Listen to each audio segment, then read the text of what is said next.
नाज़रीन, मैं सनम एजाज देख रहे हैं अब जेके स्पेशल हालात और वाक़ात पे। हमारी पहली नजर शुरुआत कश्मीर के हालात से और हालात में डिलिमिटेशन कमीशन अपने दौरे पर 3 रोजा दौरे पर आज श्रीनगर पहुंचा और श्रीनगर पहुंचते ही बाद दोपहर से मीटिंगों का सिलसिला श्रीनगर के हाई प्रोफाइल एरिया में शुरू हुआ और श्रीनगर के इस बड़े होटल में हुई इस डिलिमिटेशन कमीशन के हवाले से मीटिंगों के सिलसिले के हवाले से नेशनल कॉन्फ्रेंस भी गई, कांग्रेस भी गई, सीपीआईएम की भी गई, अपनी पार्टी भी गई, पीपल्स पार्टी भी गई, दूसरी सारी जमातें, लेकिन शाम गए फैसला आया पीडीपी का। ये सुबह ही आ गया था और पीडीपी ने बाज़ाब्ता तौर पे इस आज की इस मीटिंग से अलहदगी इख्तियार की और इस हवाले से सुबह ही एक स्टेटमेंट जारी हुआ। उसके बाद पीडीपी के लीडरान ने बयानात भी दिए और पीडीपी के साथ साथ अवामी नेशनल कॉन्फ्रेंस के मुजफ्फर शाह ने भी इस आज की डिलिमिटेशन कमीशन के साथ मुलाकातों से अपने आप को अलग रखा और शाम गए ही बाबा मुफ्ती का एक ट्वीट भी आया।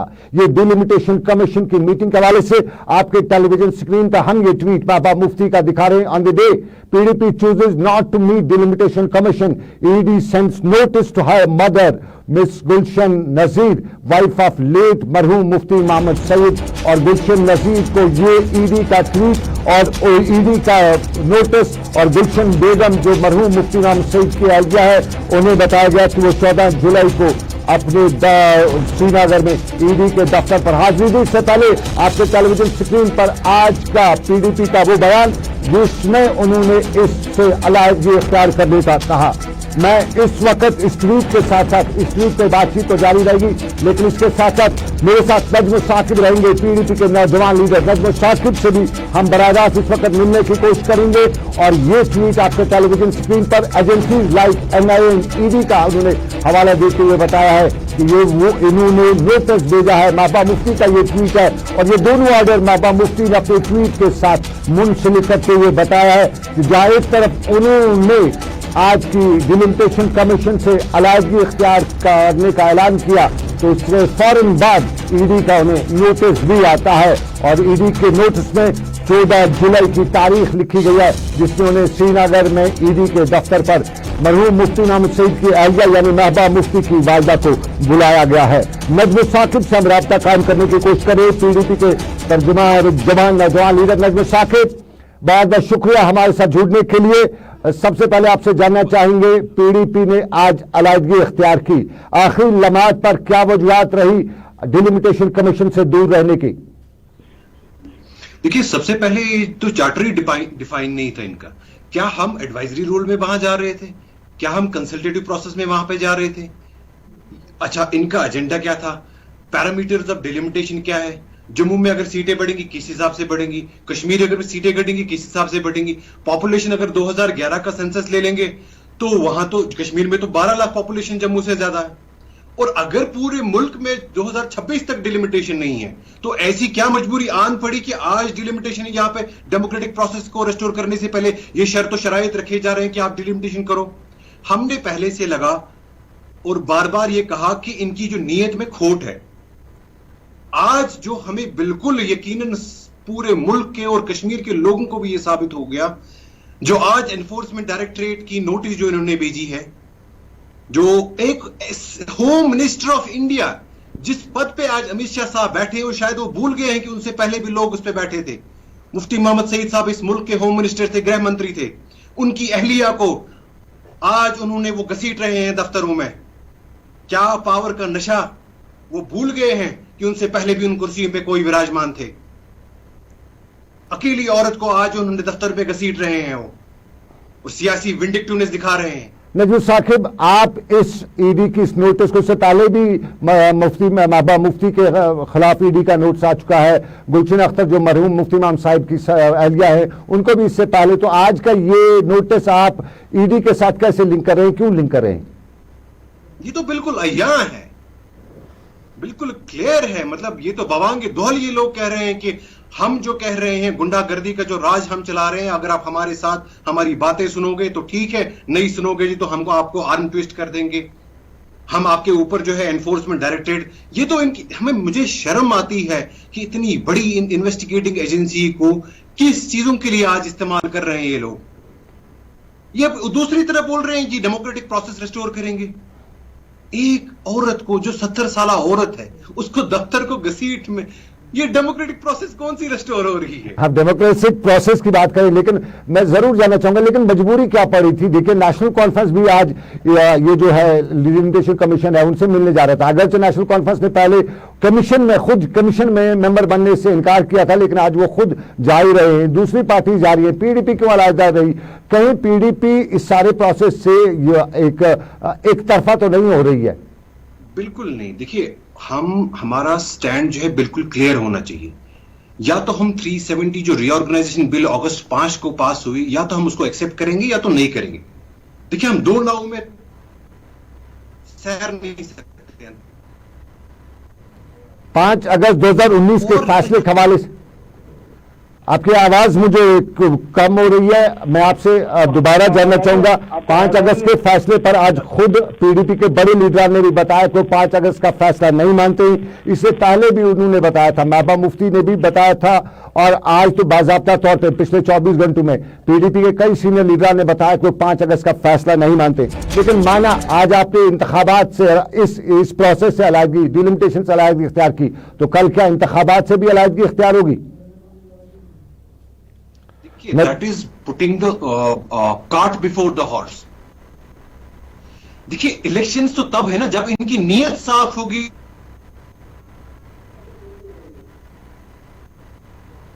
डेमोक्रेटिक प्रोसेस रिस्टोर ही नहीं करना चाहते हैं, ये सिर्फ ऑप्टिक्स के लिए ये सारा खेल खेल रहे हैं। डेमोक्रेटिक प्रोसेस रेस्टोर नहीं कर रहे, आप बता रहे, लेकिन ये सारी शुरुआत, डेमोक्रेसी इंडिया दुनिया की सबसे बड़ी डेमोक्रेसी में मानी जाती है, तो सारी शुरुआत तो डेमोक्रेटिक सेटअप के लिए है ना? बिल्कुल, और हमने उसी ज़िमन में अपना जो है बिल्कुल इनका साथ दिया था जब ऑल पार्टी मीटिंग कन्वीन की गई थी। हमने अपनी सारी ह्यूमिलेशन, हमने अपना सारा ईगो, हमने जो हमारे ऊपर जो केसेस थोपे गए थे, जो जम्मू कश्मीर के लोगों का जो बेहाल हुआ था, उसको बिल्कुल किनारा कश करके हमने इनके डेमोक्रेटिक प्रोसेस को स्ट्रेंथन करने में बिल्कुल सपोर्ट दिया था। और ऑनरेबल प्राइम मिनिस्टर और ऑनरेबल होम मिनिस्टर ने जो मीटिंग बुलाई थी दिल्ली में, हम बिल्कुल उनके साथ शाना बशाना खड़े हुए, वहां गए, अपना मौकफ रखा, कश्मीर के लोगों का मौकफ रखा। बट उसके बाद हुआ क्या? कोई पेश पहल नहीं। हमने बोला था कॉन्फिडेंस बिल्डिंग मेजर आप उठाए, जम्मू कश्मीर में पॉलिटिकल प्रिजनर जो है उनको रिलीज किया जाए, कोई आप इस पे पहल नहीं उठाएगी। आखिर देखिए, आग अगर बात जो है, जो रोटी जो है वो 2 हाथों से बनती है, ये तैयार नहीं है जम्मू कश्मीर में डेमोक्रेसी रिस्टोर करने के लिए। और आज ये बिल्कुल साबित हुआ है कि इनकी नीयत में जो है वो खोट है। ये पॉलिटिक्स ऑफ वेंडक्टा जानते हैं, पॉलिटिक्स ऑफ डिस्ट्रक्शन जानते हैं, और ये सिर्फ आर्म ट्विस्टिंग और कोर्सन की पॉलिटिक्स खेलते हैं।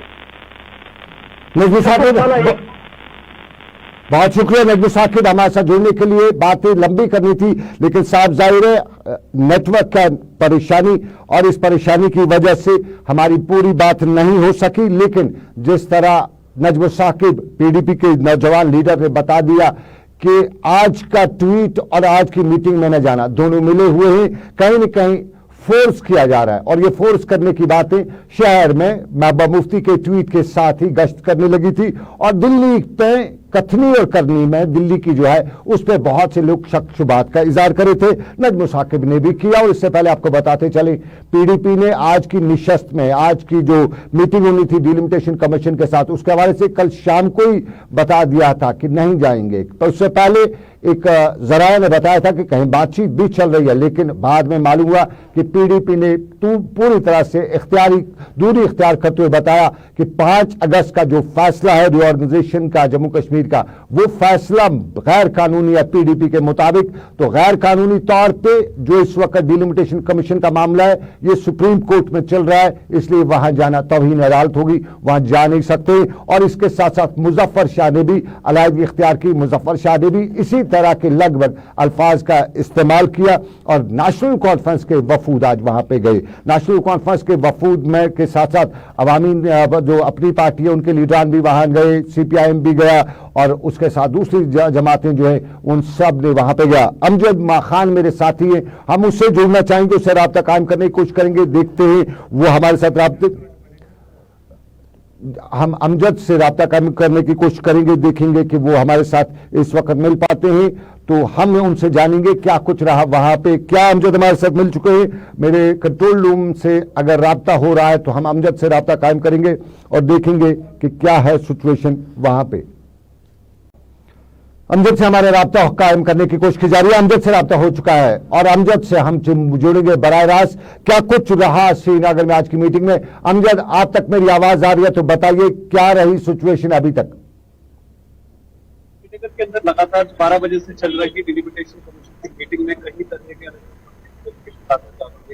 नेशनल कॉन्फ्रेंस भी आकर निकल चुकी है, इंटरनेशनल कांग्रेस भी आकर निकल चुकी है, पहले सीपीआई और पहले भाजपा भी यहाँ पर डिलिमिटेशन कमीशन से मुलाकात करके चले गए हैं।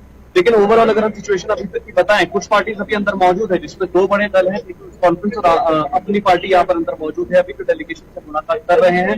लेकिन जो सबसे बड़ी बात देखने वाली है वो ये रहेगी कि अभी तक बाहर आए 2 बड़े दलों ने इस मीटिंग को पूरी तरह से नकार दिया है। यानी इंटरनेशनल कांग्रेस ने कहा कि आप डेलीगेशन की नहीं करते, उसके साथ साथ नेशनल कॉन्फ्रेंस ने भी यही कहा कि हम लोग इस प्रोसेस को स्वीकार नहीं करते। लेकिन जम्मू कश्मीर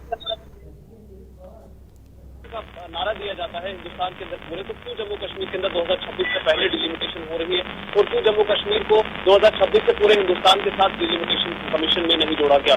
इसके बरस और भी कई तरह के सवाल खड़े किए गए हैं कि ये जिस तरह से पीपल्स डेमोक्रेटिक पार्टी का पहले ही बयान आया और उन्होंने कहा कि ये पहले ही प्री प्लान पूरा स्ट्रेटेजी है जिसमें हिस्सेदारी लेने का कोई लॉजिक नहीं बनता, क्योंकि ये पहले से ही पूरी तरह प्री प्लान है। और भी कई तरह के सवाल इसको खड़े किए गए। अमजद, आपके पीछे बहुत ज्यादा इस वक्त लोग भी हैं, आना जाना है, ये देर गई तक मीटिंग तो होगी, लेकिन एक चीज हम जानना चाहेंगे, हमारे व्यूअर्स जानना चाहेंगे, नेशनल कॉन्फ्रेंस अगर आप बाहर आया, क्या आपकी किसी से बात हुई? सीपीआईएम से बात हुई? कांग्रेस से बात हुई? नेशनल कॉन्फ्रेंस से अगर बात हुई तो क्या आपने उनसे पूछा कि पीडीपी अलहदा हो गई है इससे? आप पहले इस कमीशन से अलहदा हुए, उनके 3 मेंबर इसमें नहीं गए, तो आज इस मीटिंग में किस लिए? देखिए सर, इस पे 3 ही पार्टीज के साथ इस पर सवाल किया गया। सबसे पहले शुरुआती सवाल हमने भाजपा से किया था इस चीज पर, तो उन्होंने कहा कि ये हर बार की पीडीपी की आदत है कि पहले पीछे हट जाते हैं लेकिन फिर वापस आते हैं। डीडीसी चुनाव में भी पहले पीछे हटे लेकिन उसके बाद फिर समय रहते वापस एंटर हुए और दोबारा से एक बार हिस्सेदार बने डीडीसी इलेक्शन का। उसके बाद सीपीआई से जब सवाल किया गया तो उन्होंने जवाब देने से मना कर दिया। कांग्रेस ने कहा कि ये उनकी जाती राय है, इसमें हम कोई भी टिप्पणी नहीं कर सकते। उसके बाद नेशनल कॉन्फ्रेंस से भी सवाल किया गया लेकिन उन्होंने भी इस पर कोई क्लियर जवाब देने से इनकार कर दिया है। मैं आपसे अमजद एक और, महबूबा मुफ्ती का ट्वीट शाम गए जो आया है जिसमें ईडी का उन्हें नोटिस उनकी मदर को भेजा गया, क्या ये किसी पार्टी से आपने डिस्कस किया, उनसे पूछा कि इस तरफ से आपकी उनका क्या रिएक्शन है इस पे? देखिए सर, पूछने की कोशिश हमने जरूर की थी लेकिन अभी तक किसी भी पार्टी ने इस पर कोई जवाब नहीं दिया है और इस पूरे मसले को, चाहे महबूबा मुफ्ती का इस कमीशन में इस मीटिंग में शामिल होने की बात करें या फिर ईडी नोटिस की बात करें, उन्हें बता करके दरकिनार किया जा रहा है। यानी कोई भी पार्टी अभी इस डिलिमिटेशन कमीशन की मीटिंग से बाहर आने के बाद किसी भी तरह से हिस्सेदार नहीं बनना चाहती किसी दूसरे बयान का, क्योंकि वो अपने बयान को सामने रखकर ये कह रहे हैं कि हम इस कमीशन की मीटिंग को नहीं मानते। उसके आगे कोई भी दूसरी तरह की टिप्पणी किसी पॉलिटिकल पार्टी की बात करें या किसी एरिया की बात करें या किसी हम लोग एडमिनिस्ट्रेटर की बात करें, किसी पर भी किसी तरह का सवाल जब पूछा गया तो किसी भी पॉलिटिकल पार्टी ने जवाब देने से इनकार किया।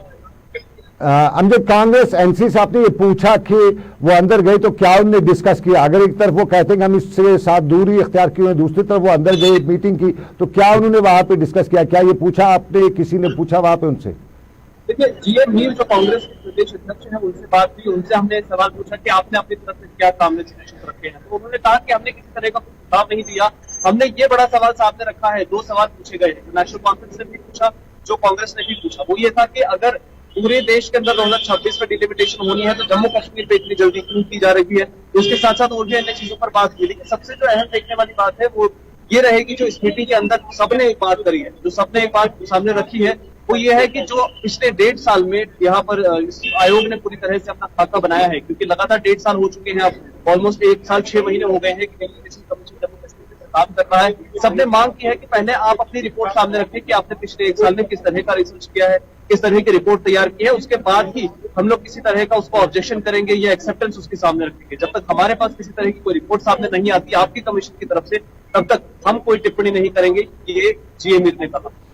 चलिए अमजद, बहुत शुक्रिया। मेरे साथी अमजद खान, श्रीनगर में डिलिमिटेशन कमीशन के अहदेदारों का आना, उनकी मीटिंग और मीटिंगों में नेशनल कॉन्फ्रेंस, कांग्रेस और दूसरी जमातों की शमूलियत साफ जाहिर है आज की इस मीटिंग में कुछ तजावीज़ यहाँ से पेश की जा सकती थी, लेकिन जिस तरह जीए मीर के हवाले से मेरे साथी अमजद खान ने बताया कि डिलिमिटेशन कमीशन को बताया गया कि पहले आप अपना खाका बताइए, आपने क्या किया, किधर का किधर मिलाया या किधर बढ़ाया किधर घटाया, उसके बाद हम उस पर रिएक्ट कर पाएंगे। ये जीए मीर के हवाले से उन्होंने बताया। लेकिन अपनी पार्टी इस मीटिंग, इस ऑल पार्टी डेलीगेशन के हवाले से क्या समझ रही है, अपनी पार्टी के सीनियर लीडर से भी आज सुबह हमने पूछा कि क्या है उनकी राय, जवाब उनका भी देख लीजिए। 2013 के जो सेंसस है उसके मुताबिक इसमें ये अपनी कार्रवाई कर रहे हैं। और इस सिलसिले में जहां तक अपनी पार्टी का ताल्लुक है, हमने पहले से ये बिल्कुल साफ कर दिया है कि रियासत जम्मू कश्मीर में आबादी के लिहाज से और जो यहाँ पर गुर्बत इफलास है उसको दूर करने के लिए यहाँ पर सीटें जो है बढ़ जाती है, तो उससे यहाँ के लोगों के मसाइल जो है इंशाल्लाह मुझे यकीन है कि वो हल भी हो जाएंगे और लोगों को कम से कम अपने दरहेज तक इंसाफ मुहैया हो जाएगा। और हम चाहते हैं कि जितना जल्द मुमकिन हो सके कि ये कार्रवाई अमल में आनी चाहिए और इसका इस्तिफादा जो है रियासती अवाम को बहरहाल मिल जाए। देखिए, मैं आपको बता दूं, पीडीपी का ये कहना ये बिल्कुल गलत बात है। मैं पहले उनसे उनको ये कहना चाहता हूं कि 2 साल जो उन्होंने बर्बाद कर दी, 5 अगस्त से लेकर आज तक, जब ऑनरेबल प्राइम मिनिस्टर साहब ने ऑल पार्टी मीटिंग दिल्ली में राजधानी में बुलाई और उसने सभी लीडरों, सभी पॉलिटिकल पार्टीज के लीडरों को मुद्दों कर दिया, पीडीपी का ये कहना कि क्या मिला, लेकिन उनको ये यहाँ के लोग जो हैं सियासी तौर काफी बालिग है, वो समझते हैं कि पीडीपी ने 2 साल बर्बाद कर दिए।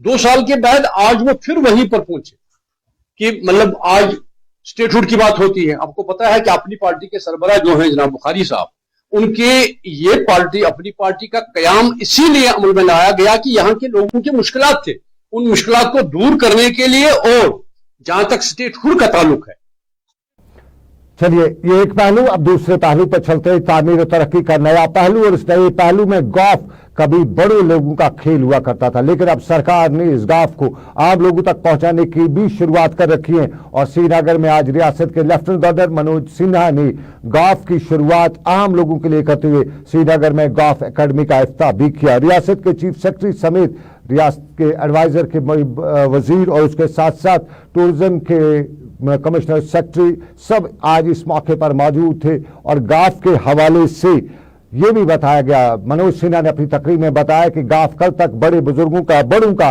अमीरों का खेल हुआ करता था, लेकिन अब जम्मू कश्मीर में सरकार गॉफ को हर शख्स, हर उम्र तक पहुंचाने के लिए इकदाम उठा रही है। और इस साल गॉफ के लगभग 17 इवेंट्स जम्मू कश्मीर में मुनक्कद कराए जाएंगे और बच्चों को, स्कूली बच्चों को खुसूसी मौके फराहम किए जाएंगे गॉफ खेलने के। श्रीनगर में गॉफ एकेडमी और रियासत में गॉफ सरगर्मियों के साथ साथ खेल सरगर्मियों को एक खास मौका भी फराहम किया जाएगा। श्रीनगर में मनोज सिन्हा ने अपनी तकरीर में गॉफ और खेल मुकाबलों की हवाले से ये बताया।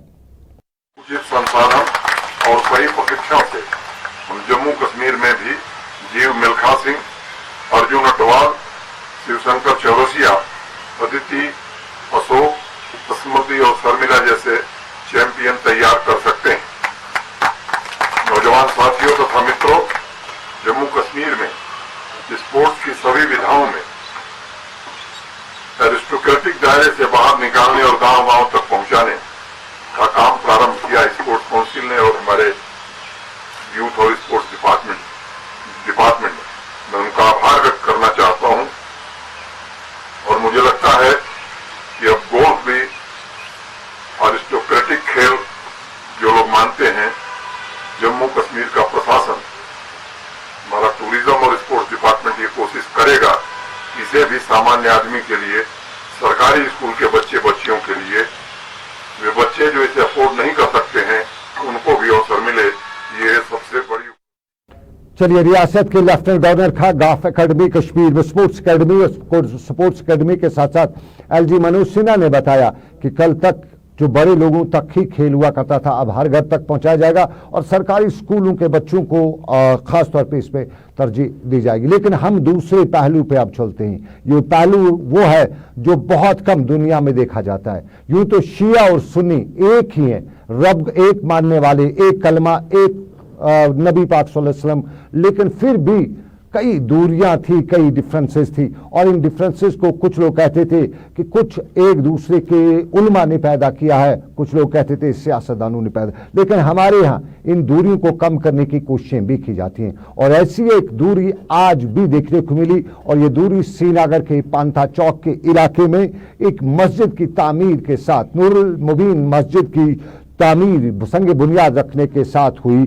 और यहाँ पे इस संग बुनियाद में शिया तबके के लोग भी थे, जिसे फिरका कहा जाता है, और सुन्नी फिरके के लोग भी थे, और सब ने मिलकर यह अहद किया कि मस्जिद तो हम बनाएंगे, लेकिन 1.5 दिन की अपनी अपनी मस्जिद नहीं होगी, शिया की भी मस्जिद होगी और सुन्नी की भी यही मस्जिद होगी। मिलकर यहाँ रब्बे कायनात के सामने सर्व सजूद होंगे और मुसाफिर खाना भी यहाँ बनाया जाएगा। ये श्रीनगर के एक छोटी सी कोशिश, गजनफर अली ने अपनी जमीन यहाँ वक्फ की, और गजनफर अली ने यहाँ के पोश इलाके में अपनी जमीन वक्फ करते हुए इस बात की गुजारिश भी की कि हम एक हैं, एक ऊपर वाले को मानने वाले, एक नबी अकरम सल्लल्लाहु अलैहि वसल्लम का कलमा पढ़ने वाले। फिर दूरियां और तफरका क्यों? हमारे यहाँ इस तरह की दूरियां पैदा की गई हैं, और गजनफर अली के साथ साथ यहाँ आए सभी फिरकों के, या यूं कहें मकतब फिक्र के, शिया फिरके के, सुन्नी फिरके के लोगों ने यहाँ यही पैगाम देने की कोशिश की कि हम एक हैं और एक होकर रहेंगे।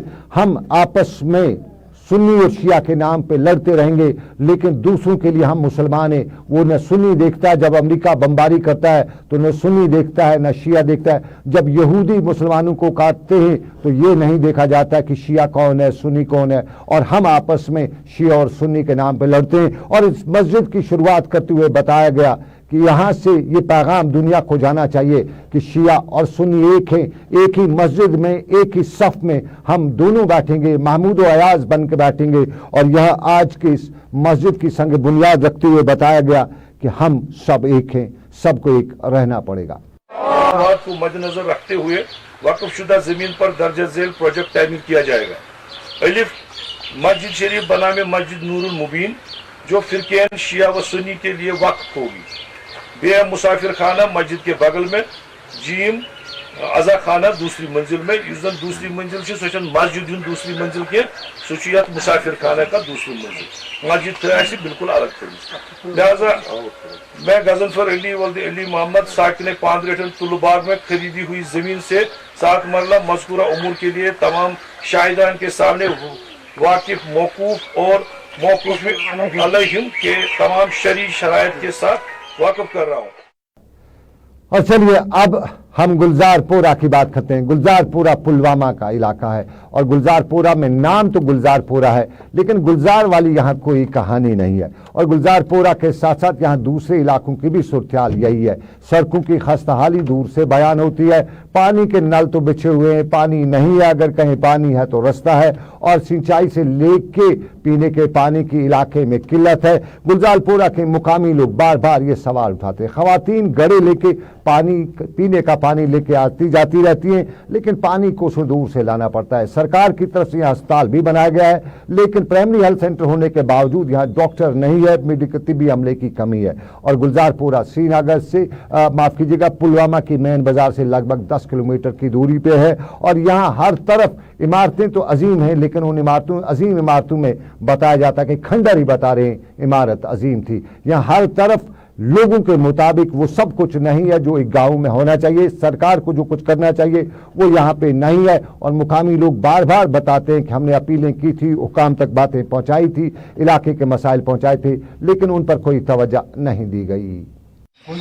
जमीन आबच फैसल पांच वुहर बनो यूज ज़रात, मगर सरकार ने वोन करू तुम दाने आब दिमो तहब कनाल हुंद आब आसान, सो तहब कनाल गमुत तमे तथ लग 5 वरी संभाल। 5 वुहर कोर यूज दाने, यु दाने मोकलो कर आब वो खत अत बबगाम वुडर पे 5 शाख नेरन आब, 5 एरियान गसन। सोन एरिया सरकार नश गई फिर, मगर न समझो एग्जीक्यूटिव न पान हावन न हावन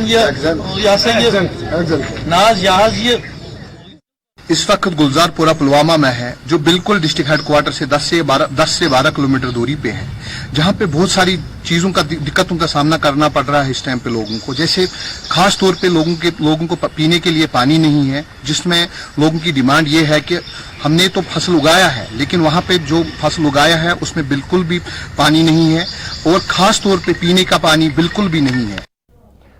चलिए, हमारे साथी मुजम्मिल ने पुलवामा से बताया कि गुलजारपुरा में, नाम तो गुलजारपुरा है लेकिन गुलजार कुछ यहाँ पे नहीं है। और हम आपको अनंतनाग के मटन इलाके के इस मंदिर की तस्वीर भी दिखाते हैं। ये 35 साल पुराना शिव मंदिर आज दोबारा खोले जाने की शुरुआत हुई। मंदिर की सफाई सुथराई का काम हुआ। लगभग 35 साल पहले ये मंदिर बंद हुआ था। बताया जाता है कि 1985 में ये मंदिर बंद हुआ और तब से लेकर आज तक इसकी तरफ कोई तवज्जो नहीं दी गई। लेकिन मुकामी आबादी ने आज म्युनिसिपल कमेटी अनंतनाग के साथ मिलकर यहां सफाई सुथराई का काम शुरू किया। मुसलमान आबादी इलाके की और उसके साथ साथ म्युनिसिपल कमेटी अनंतनाग और म्युनिसिपल कमेटी अनंतनाग से लेकर यहां की मुसलमान आबादी ने जहां सफाई सुथराई का काम शुरू किया, वहां यह भी बताया कि आने वाले दिनों में बाज़ाब्ता तौर पे इस मंदिर को रिनोवेट कराने का काम भी शुरू किया जाएगा। दो बातें इससे हुई, एक तो यहाँ पे पंडित बरादरी के लोगों के लिए ये पैगाम भी दिया गया कि हम पंडित बरादरी के साथ साथ हैं, उनके किसी भी असासे के हम रखवाले हैं, और दूसरा ये कि हम अपने बुजुर्गों के असासों के भी रखवाले हैं। ये मटन अनंतनाग में मुसलमानों ने दिया पैगाम और मंदिरों की सफाई का किया काम। लेकिन आपको नाज़रीन बता रहे, देख रहे थे आप जेके स्पेशल सनम के साथ। फिलहाल जेके स्पेशल में बस इतना ही। मुझे मेरे साथी साहिल मजीद और आबिद कादिर के साथ दीजिए इजाजत, इस वादे के साथ कि रब्बे कायनात की रही मर्जी, आपसे फिर होगी मुलाकात। आप रखिएगा अपना ख्याल, मुझे दुआओं में रखिएगा याद। अल्लाह आपका मेरा सबका निगहबान हो। अल्लाह हाफिज।